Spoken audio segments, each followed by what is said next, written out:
murayibona ukuntu imeze mu mpande zose, iba ari inkoko ihiye neza. Nshatse nahita ko nkikuraho akaguru kugira ngo mubirebe, murabibona ko hose inkoko ihiye neza.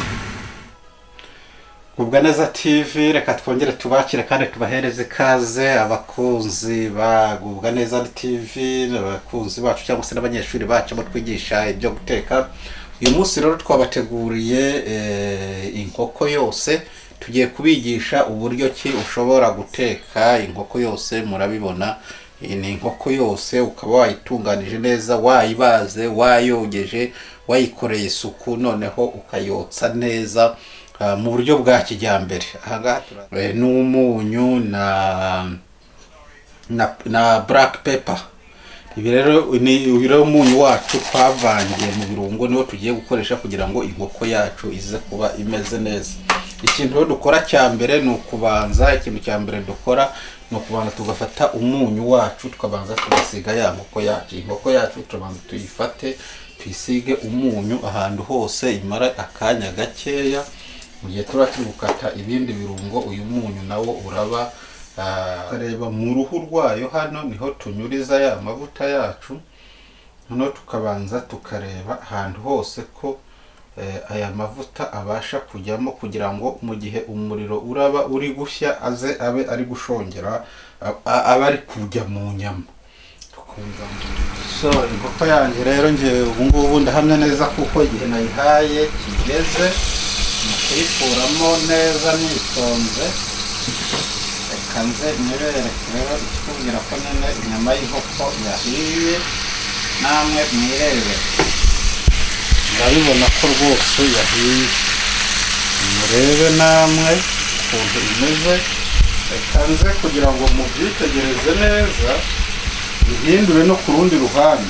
Iyi nkoko yahiye neza igomba gushya ku mpande zose. Kaze nibereke, murabona hano kuri uru ruhande ukuntu bimeze. Maze kuvuga cameraman abereke, muyitegereze neza ku mpande zose. Murabona ko inkoko irasa. Ubu rero ngiye kuyikuramo hano gutya. Cameraman rwose ayibereke, reka mbereke no ku mugongo wayo. Murabona kuko yahiye neza ku buryo bwose. Ikintu cyo kikubwira inkoko yahiye neza. Nahangaha rero icyo nashaka kubereka, cameraman kaze mubwire yegereye inkoko neza, ayifate neza nk'uko iri. Inkoko iba ihiye neza, murayibona ukuntu imeze mu mpande zose, iba ari inkoko ihiye neza. Nshatse nahita ko nkikuraho akaguru kugira ngo mubirebe, murabibona ko hose inkoko ihiye neza. Namwe nimurebe, niyo uyibaze murabona ukuntu iri kwiga. Nahangaha rero somo nahangaha ndihagarikiye, naho gutaha turi kumwe kuri Gubwa Neza TV igihe cyose. Mukomeza mugire ibihe byiza. Nkuko nabibwiraga rero, murayibona yageze kwishuniye, imaze gushya, igeze ku meza, reka bariko mbivuga. Nuko rero mba nshaka kuko inkoko yose igihe wavuze ngo bakokereze inkoko mu buryo bugezweho yakagombye kuza imeze gutya. Reka mvuge ngo dukomeze turyoherwe, mujye mukomeza mutanga ibitekerezo kuri Gubwa Neza TV. Ndabakunda, nzabahereza ibishoboka byose.